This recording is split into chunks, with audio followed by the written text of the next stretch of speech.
Thank you. Thank you. So the second question is, I'd like you to consider possibly an example of how this concept can help us to make sense of an event. It can be a current event or a past event, just to make it really concrete. You've already spoken about historically how this concept gets embedded through practices of domination, through the centrality of race in that process. But can we think of something that students could hook onto to help them make better sense of this?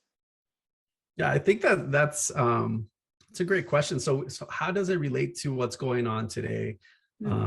We discussed this, and I've shared this in once again social media related to what's happening in Ukraine, the Russian invasion of Ukraine, and so this question kind of we want to think about coloniality, how it relates to contemporary events. So coloniality of power does help us unsettle, for instance, the myth of modernity, and I'll talk about how these discourses are being used today to talk about the war in Ukraine. So once again, the concepts such as civilization, progress, and development are appearing and are being used in some of these discourses. And so what I'm observing in today's context is that modernity's this dominant narrative is being strengthened with events such as the Russian invasion of Ukraine.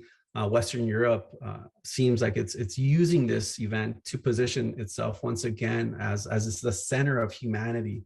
And as Dussel once wrote, and I have this note here, modernity elaborated this myth of its own goodness, rationalized its violence as civilizing, and finally declared itself innocent of the assassination of others. So it seems like this dominant discourse is being used, and the US and Europe is using this event to create a sense of this racial, religious, cultural unity, while ignoring the racial hierarchies that exist within Europe, that have placed Eastern Europeans, ethnic and other ethnic groups at the bottom of the hierarchy. So it uses this discourse at the same time, but it also ignores the things that it's actually doing to configure others who are now considered similar, ethnically similar, that what they have done historically to position them at the bottom of the hierarchy. And so corporate media is doing an excellent job at using racial tropes against people from the global South as well, where this sort of whiteness of Ukrainians are being compared to other war-torn countries and refugees. Reporters, for instance, have expressed their disbelief that what's happening in Ukraine, since it's not a third world country, that it's composed of white middle class, of people who could very well be our neighbors and things like that. So that's what's being shared by the social media and by corporate media. And I have a list of things that I wanted to share too in just a moment. So the other day, a right-wing politician in Spain suggested that Ukrainians are real refugees because they are similar to Western Europeans, while Muslim youth, as he expressed, of military age, are actually crossing borders, illegally crossing borders to destabilize and colonize Europe. So we're seeing this reverse colonialism as a discourse to attack refugees from the global South. And it parallels the notion of reverse racism. And what we're seeing is that the coloniality of power within Europe is also being ignored, as I mentioned, and the racial hierarchies that are in place. And so what I mean by this is that the racial hierarchy within Europe, especially the ethnic groups, as I mentioned, are now trying to be configured within this white imaginary, when in fact that's not what exists. It's just this discourse that's being used today. So Europe seems to be in desperate need of using this event to unify Europe. What we're seeing is increase in military spending. So there are geopolitical implications for this, and using coloniality allows us to see how the modern colonial world system begins to be reconfigured in this sense. It's the modern colonial world system is not this fixed thing, but in fact, it's more fluid than that.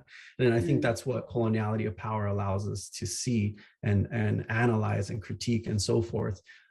Just to conclude, there are some additional discourses maybe that might clarify a few things. I have a few, and then I won't cover all of them. There's one, the corporate media the other day also expressed that Ukraine isn't a place, with all due respect, that's how he phrased it. It's not a place like Iraq or Afghanistan, who has seen conflict rage for decades. This is a relatively civilized, relatively European city and country where you wouldn't expect war to happen. So these are pretty much overall, these are the discourses that are being used by politicians, by the corporate media. And it's interesting to see all these narratives and discourses have existed, and it's just the explicit nature of these discourses now that are being used within this context that's so surprising. Absolutely, and we see this similarly in Australia with the government promising to offer refuge to Ukrainian refugees, while at the same time Afghan people who have worked with Australian military are being denied visas to come here. But I also think the fluidity that you spoke about is really important when we see the UK state now, on the one hand, being very belligerent and bellicose, is at the same time saying, but we can't offer humanitarian refugee visas to all Ukrainians, because obviously its policy, its Brexit policy, so its exit from the European Union, was very much predicated on the notion that there were indeed too many Eastern Europeans coming and colonizing or flooding, to use that language, the shores of the UK. So that fluidity of race is really important in terms of who's in and who's out. That can change over time.